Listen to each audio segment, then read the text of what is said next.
Dear student, आज मैं आपको ट्रांसफार्मर के बारे में बताऊंगा। ठीक है, ट्रांसफार्मर सबसे पहले पॉइंट क्या, it is a static device. It is a static device, है ना। दूसरा कि ये जो वर्क करता है वो Faraday's law of electromagnetic induction पे करता है। It works on Faraday's law of electromagnetic induction।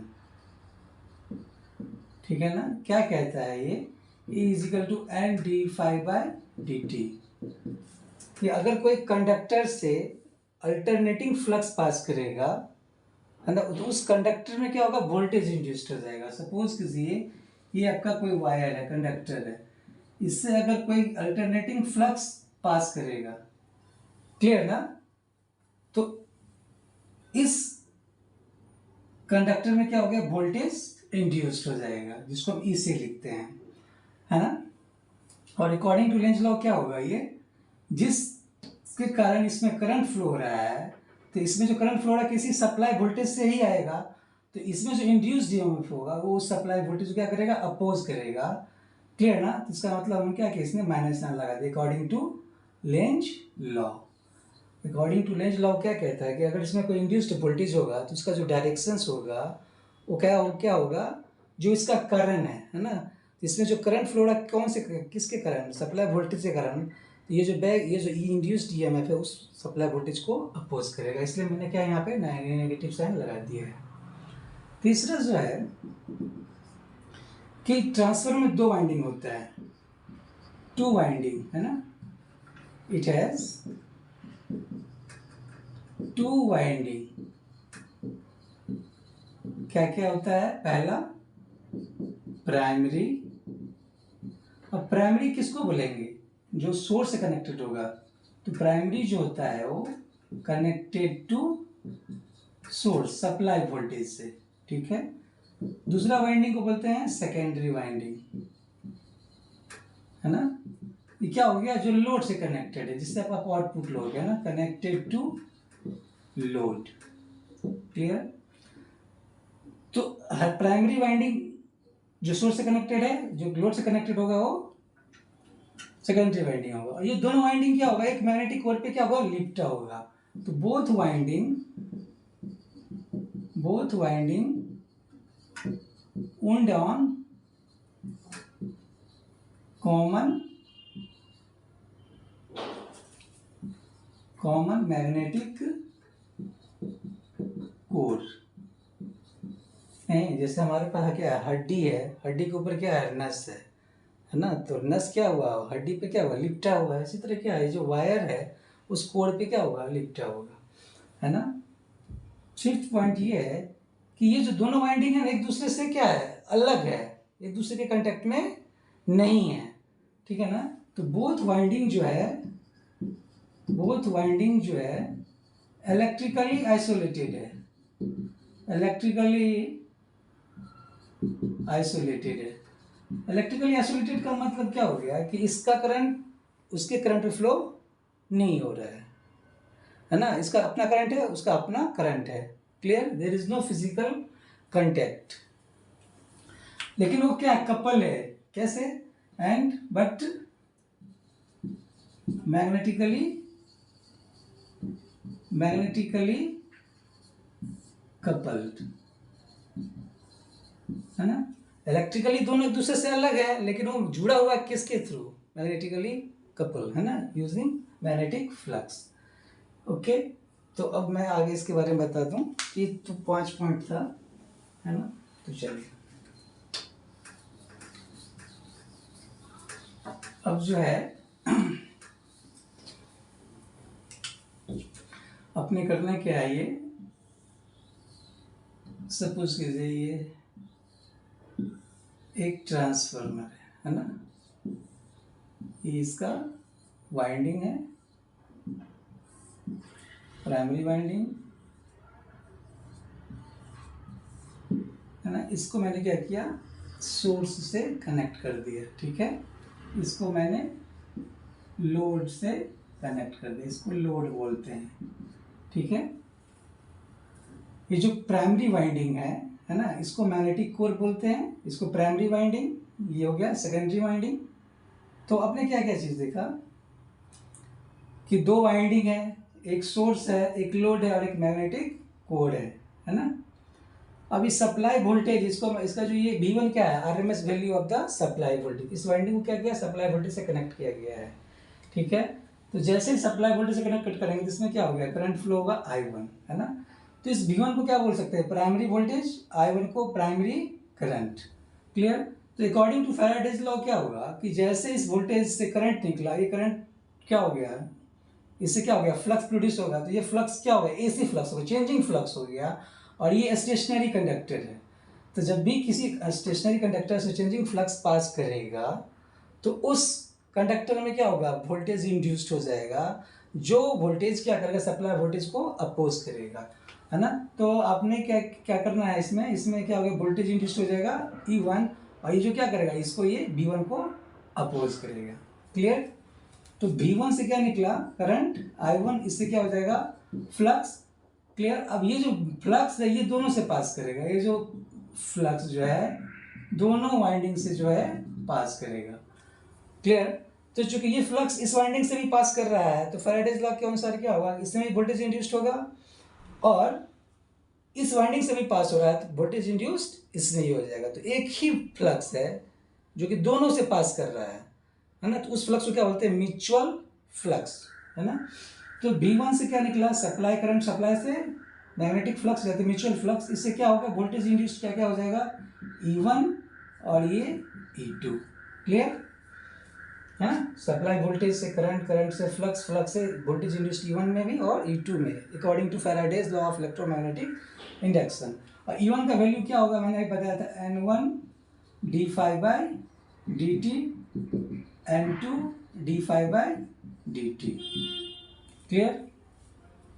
N1 क्या है, number of turn in the primary winding, N2 क्या है, number of turn in the secondary winding. Phi दोनों में क्या है, कॉमन सेम फ्लक्स है, सेम फ्लक्स पास कर रहा है ना। तो ये क्या हो, rate of change of flux with respect, किसके रिस्पेक्ट में, टाइम के रिस्पेक्ट में, है ना।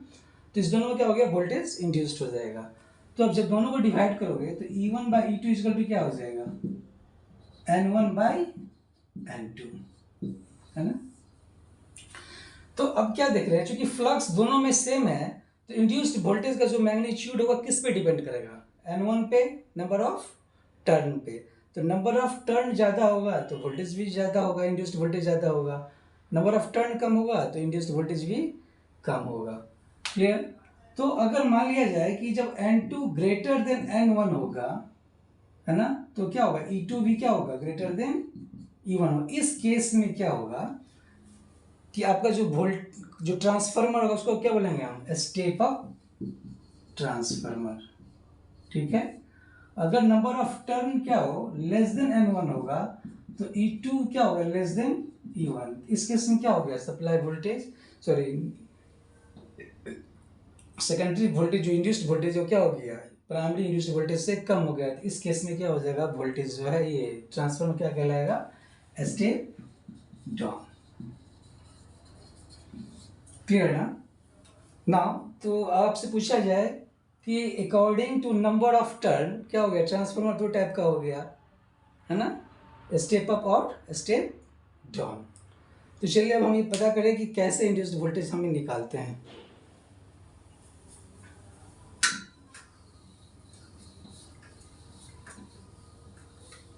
यही ट्रांसफार्मर है हमारा, मान लिया जाए क्या ये अभी आपने इस पर लोड नहीं लगाया है। जब लोड नहीं लगाओगे इसमें तो करंट फ्लो होगा, लेकिन इसमें करंट फ्लो नहीं होगा, जबकि इंड्यूस्ड वोल्टेज इसमें प्रोड्यूस होगा, E2, है ना।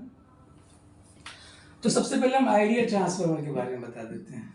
आइडियल ट्रांसफार्मर क्या होता है, आइडियल का मतलब क्या हो गया, जैसे कोई आपका आइडियल है, आइडियल का मतलब उसमें कोई भी आइडियल है, ऐसे आप सचिन तेंदुलकर आइडियल है आपके लिए, मतलब उसमें सिर्फ आइडियल का मतलब उसमें सिर्फ अच्छा ही है, अच्छा ही, कोई भी बुराई नहीं है, है ना। तो इसी तो यहाँ पे भी आइडियल ट्रांसफार्मर है, तो इसमें कोई भी लॉसेस नहीं होगा, कोई ना वाइंडिंग गर्म होगा, वायर गर्म होगा, वायर गर्म नहीं होगा इसका मतलब उसमें कोई रेजिस्टेंस नहीं होगा, क्योंकि कोई भी चीज़ गर्म हो रहा है इसका मतलब उसमें एक रेजिस्टिव प्रॉपर्टी है। तो आइडियल केस का मतलब कि उसमें कोई भी लॉसेस नहीं होगा, ना वायर लॉस हो जाएगा और ना मैग्नेटिक कोर लॉस होगा। तो पहला क्या होगा आइडियल ट्रांसफार्मर में, कंडीशंस क्या है इसमें कि कोई भी नो वाइंडिंग रेजिस्टेंस, जो आपने वाइंडिंग लगाया है उसमें कोई भी रेजिस्टेंस नहीं होगा, ठीक है। दूसरा कि जो फ्लक्स पास करेगा इसमें सिर्फ क्या हो गया, एक्चुअली होता है फ्लक्स क्या होता है, एक तो मैग्नेटिक कोर में फ्लक्स पास कर रहा है, और कुछ फ्लक्स क्या होगा कि अपना क्या होगा, इसको एक लीकेज फ्लक्स ही बोलते हैं। तो लीकेज फ्लक्स क्या हो रहा है, एक मैग्नेटिक कोर होते हुए एयर से होते हुए अपना रास्ता कंप्लीट करता है, देख रहे हैं ना। लेकिन ये जो कॉमन मैग्नेटिक फ्लक्स है सिर्फ ये कोर में है। तो आइडियल ट्रांसफार्मर में क्या होता है, कोई भी लीकेज फ्लक्स नहीं होता है ना, नो लीकेज फ्लक्स, ठीक है। तीसरा कि ये आयरन मैंने क्या बताया गर्म भी नहीं होता है ना, तो कोई भी आयरन लॉस इसमें नहीं होगा, नो आयरन लॉस, ओके। तो आइडियल ट्रांसफार्मर आपसे पूछा जाए तो क्या बता देंगे, वाइंडिंग रेजिस्टेंस नहीं होगा, कोई लीकेज फ्लक्स नहीं होगा और नहीं कोई आयरन लॉस होगा, क्लियर है ना। तो ये आइडियल ट्रांसफार्मर का कंडीशंस था। अब मैं बताऊं वोल्टेज इंड्यूस्ड कैसे निकालते हैं, है ना। तो सपोज कि ये आपका ट्रांसफार्मर है, ये इसका मैग्नेटिक कोर हो गया,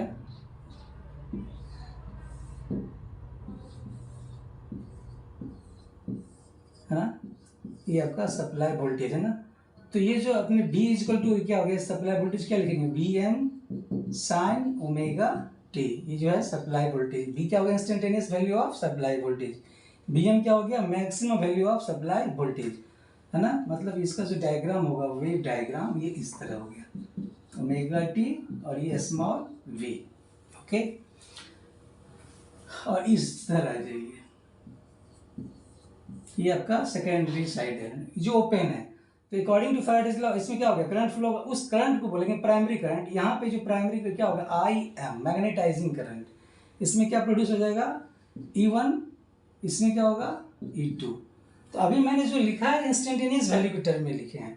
तो स्मॉल v क्या हो गया, instantaneous value of primary voltage या supply voltage. Small I M क्या हो गया, instantaneous value of primary current, जिस करंट को हम मैग्नेटाइजिंग करंट ही बोलते हैं।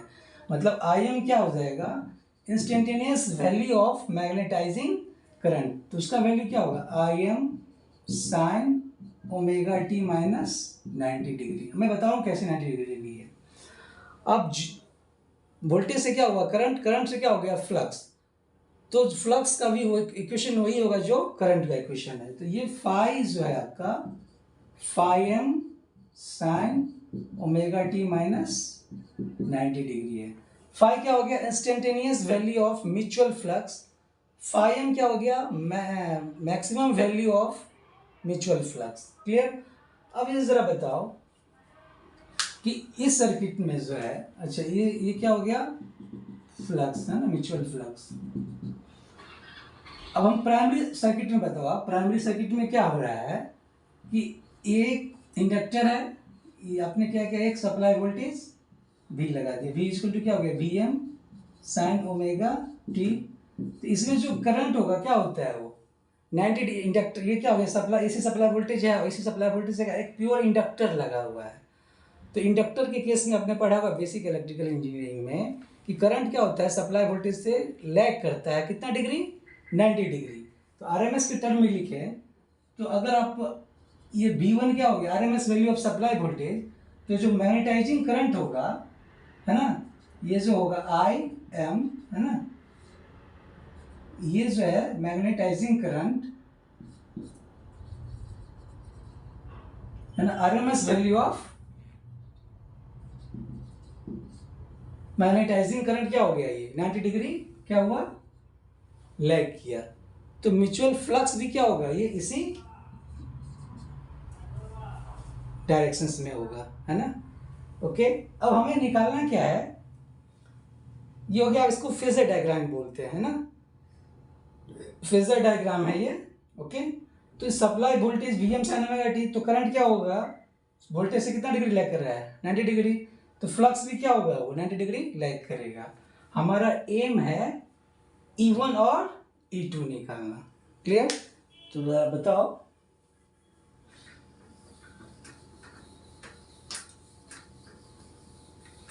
तो जो फ्लक्स है फाई इक्वल टू क्या निकला है, instantaneous value of mutual flux क्या निकला है, phi M sine omega T minus 90 degree. Clear? तो E1 का वैल्यू क्या होता है, according to Faraday's law of electromagnetic induction, N1 d phi by D t. तो minus N1 d by D t phi M sine omega T minus 90 degree, है ना। Minus N1 phi M sign का क्या हो जाएगा, cos omega T minus 90 degree, और omega T का with respect to time क्या हो जाएगा, इंटू ओमेगा, है ना। तो minus N1 phi M omega cos omega T minus 90 degree. Clear? हमें करना क्या है कि E1 को इस टर्म में लिखना है, ठीक है। तो इसको कैसे लिखोगे, N1 phi M omega cos को लिख सकते हो क्या, साइन 90 माइनस थीटा। तो 90 माइनस क्या हो जाएगा, ओमेगा टी माइनस 90 डिग्री लिख सकते हैं ये, है ना, क्योंकि 90 माइनस थीटा फिर से क्या होगा, वो कॉस थीटा होगा। क्लियर ना? तो अब जरा ये बताओ, N1 phi M omega sine 90 minus omega T, minus minus क्या हो जाएगा plus, 180 minus omega T, minus sine ले जाएंगे अंदर में तो क्या हो जाएगा, ये N1 phi M omega sine omega T minus 180 degree. Clear? ये क्या होगा, ओमेगा मतलब 2 पाई एफ, तो N1 phi m 2 pi f sine omega T minus 180 degree. Clear ना? तो अब ये मैक्सिमम वैल्यू क्या होगा, ये क्या होगा, मैक्सिमम कब होगा, जब E1 मैक्सिमम कब होगा बताओ, जब क्या हो जाए कि sign omega T minus 180 degree क्या हो जाए, 90 डिग्री हो जाए, है ना। तो ये क्या हो गया, मैक्सिमम हो जाएगा। तो जब omega T minus 180 degree 90 degree हो जाएगा तब क्या होगा, ये इसको लिखेंगे क्या, EM1 sine omega T minus 180 degree. Clear? जब ये 90 डिग्री हो जाएगा, तो जब ये 90 डिग्री हो जाएगा तो E1 की जगह क्या लिख देंगे, EM1 का वैल्यू क्या होगा, N1 phi m 2 pi F, है ना। तो प्राइमरी वाइंडिंग में जो इंड्यूस्ड ईएमएफ E1 था उसका ये वैल्यू आ गया। तो E1 क्या हो गया, instantaneous value of induced EMF in primary winding. EM1 क्या हो गया, maximum value of induced EMF in primary winding. Clear? RMS value क्या होगा इसका, आरएमएस वैल्यू क्या हो गया, E1 को आरएमएस वैल्यू बोलते हैं। ये क्या हो जाएगा, EM1 बाई √2। तो EM1 कितना निकला हुआ है, 2 pi f N1 phi m by √2। तो ये क्या हो जाएगा, √2 pi f N1 phi m, इसको सॉल्व करेंगे तो ये क्या आ जाएगा, 4.44 एफ N1 फाई एम, है ना। ये जो निकला क्या, RMS value of induced EMF, है ना, induced EMF in primary winding. Clear? तो क्या देख रहे हो कि E1 जो है सप्लाई वोल्टेज के रिस्पेक्ट में कितना डिग्री लैग कर रहा है, 180 डिग्री। फ्लक्स कितना डिग्री था सप्लाई वोल्टेज के रिस्पेक्ट में, 90 डिग्री से लैग कर रहा था। E1 कितना डिग्री लैग कर रहा है, 180 डिग्री। सिमिलरली E2 क्या होगा, सिमिलरली E2 क्या हो जाएगा, सिमिलरली E2 को कैसे लिखोगे आप, -N2 d phi by D T इसको भी इसी तरह सॉल्व करोगे तो ये क्या लिखा होगा आपका EM2 sine omega T minus 180 degree, है ना। तो जहाँ पे EM2 क्या हो जाएगा 4.44 FN2 5M, है ना। ये E2 है ना, RMS value of induced EMF in secondary winding. Clear ना। तो अब मैं इस सब का एक समरी लिख देता हूँ, आपने क्या क्या सीखा। तो क्या क्या था, B equal to BM sine omega T, current क्या निकला था I, प्राइमरी जो मैग्नेटाइजिंग करंट था IM sine omega T minus 90 degree, phi equal to क्या था φm sine omega T minus 90 degree. E1 कितना आया था EM1 sine omega T minus 180 degree. E2 equal to EM2 sine omega T minus 180 degree. और E1 कितना आ गया था 4.44 FN1 5M, E2 4.44 FN2 5M। ये मैंने इसका सीखा है ना। ओके, अब इसका मैं फेजर डायग्राम बना दूं। तो ये जो है आपका ओमेगा टी है ना, फेजर डायग्राम में जो बनाते हैं तो हम कौन सा वोल्टेज यूज करते हैं आरएमएस वैल्यू। तो वाई एक्सिस पे मैंने क्या लिखा है RMS value of supply voltage, तो एक्स एक्सिस पे क्या होगा मैग्नेटाइजिंग करंट, है ना, मैग्नेटिक फ्लक्स दोनों एक ही एक्सिस पे होगा। ओके, ये आई एम क्या हो गया RMS value of magnetizing current, ये फाई क्या है RMS value of magnetizing flux. तो E1 क्या होगा, जैसे कि करंट क्या होगा 90 डिग्री किसके रिस्पेक्ट में है, ये वोल्टेज के रिस्पेक्ट में है। और E1 और E2 क्या है वोल्टेज के रिस्पेक्ट में कितना डिग्री 180 डिग्री लैग कर रहा है ना। तो ये 90 डिग्री है तो ये 90 डिग्री, यहाँ क्या 180 डिग्री, तो यहाँ पे क्या हो जाएगा E1 यहाँ ही होगा और E2 भी ये यहीं हुआ, है ना। तो ये इसका फेजर डायग्राम हो गया आइडियल ट्रांसफार्मर के केस में। अब हमें ड्रॉप करना है वेव डायग्राम, है ना। तो वेव डायग्राम के लिए करते क्या है हम, वेव डायग्राम के लिए सपोज कीजिए आप एक एंगल ले लीजिए, एक 0 डिग्री 90 डिग्री 180 270 और 360 डिग्री, ठीक है। तो ये हो गया थीटा का ओमेगा टी का वैल्यू, है ना।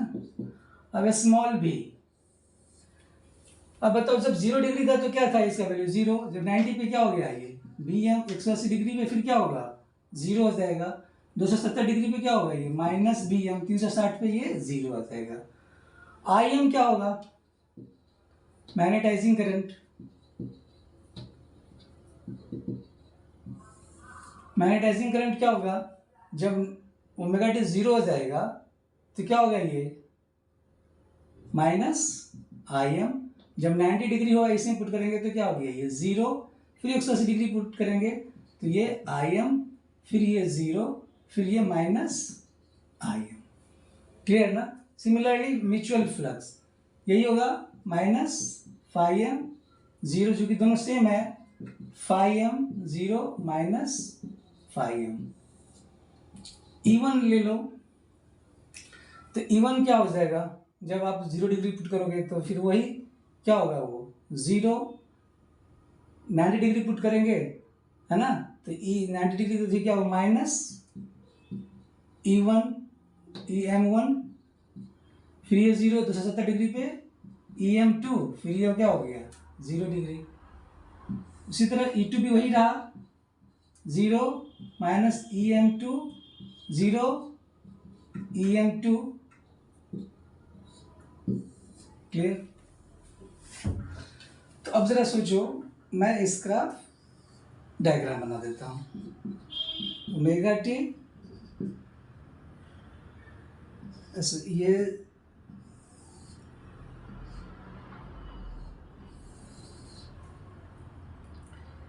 0 डिग्री 90 डिग्री 180, 270, 360।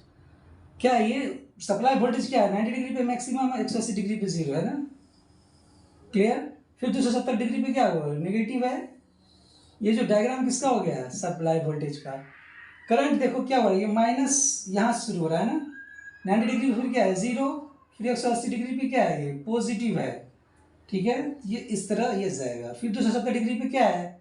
जीरो है ना। और 360 डिग्री पे क्या है? वो फिर माइनस मैक्सिमम है, क्लियर ना, 360 डिग्री पे। तो ये जो डायग्राम आ गया किसका? मैग्नेटाइजिंग करंट का, ये भी फ्लक्स का ही होगा। और जो इंड्यूस्ड ईएमएफ E1 और E2 क्या होगा? ठीक सप्लाई वोल्टेज का अपोजिट होगा, है ना। तो जैसे 0 डिग्री पे तो जीरो ही रहा, 90 डिग्री पे क्या हो रहा है? ये माइनस में आ रहा है, ठीक है। फिर 180 डिग्री पे जीरो। तो ये इस तरह से शुरू होगा। फिर 270 डिग्री पे क्या हो जाएगा? ये प्लस EM है। फिर 360 डिग्री पे ये जीरो है। तो ये क्या हो गया? E1 और E2 का ग्राफ, है ना, वेव इक्वेशन डायग्राम, क्लियर। तो यही तो हमारा था ट्रांसफार्मर। तो ट्रांसफार्मर के बारे में आपने क्या सीखा कि it is a static device, it works on the principle of Faraday's law of electromagnetic induction. दो वाइंडिंग है, प्राइमरी और सेकेंडरी। प्राइमरी सोर्स से कनेक्टेड होगा, सेकेंडरी लोड से कनेक्टेड होगा, क्लियर ना। तो ये सब चीज़ था discussion of transformer. Next class में और मैं कुछ बताऊंगा। Thank you.